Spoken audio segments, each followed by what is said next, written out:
আলোর পথের মহিলা মাহফিলে আল্লামা সৈয়দ মাসুম কামাল আজহারী। ইসলাম কর্মক্ষেত্র, সম্পত্তি ও শিক্ষা অর্জনে নারীদের অধিকার যথাযথভাবে নিশ্চিত করে তাদেরকে সম্মানিত করেছে।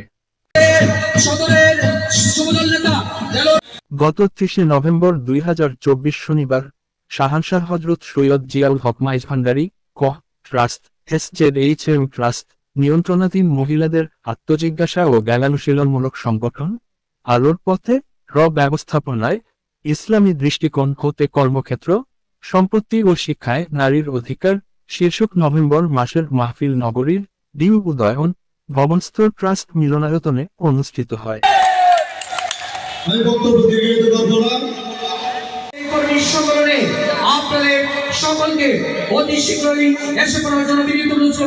আলোর পথে সিনিয়র সদস্য তাসমিয়া তাবাসসুম এর তত্ত্বাবধানে এবং নুসরাত জাহান খানম ও সুহিন আক্তারের সঞ্চালনায় মাহফিলে পবিত্র কোরআন থেকে তিলাওয়াত করেন সিদরাতুল মুনতাহা, নাতে রাসূল পরিবেশন করেন নিপা মনি, মাইজভান্ডারী কালাম পরিবেশন করেন মিফতাহুল জান্নাত এবং তথ্যকণিকা উপস্থাপন করেন রাজিয়া সুলতানা পপি।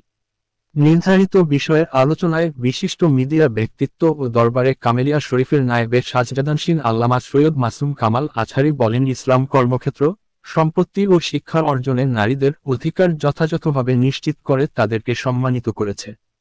তাই ইসলামের স্বর্ণালী যুগে নারীরা সন্তান, সন্ততি ও পরিবারের দায়িত্ব পালন করার সাথে সাথে সামাজিক, অর্থনৈতিক ও মানবিক বিভিন্ন কাজের সাথে সম্পৃক্ত ছিল।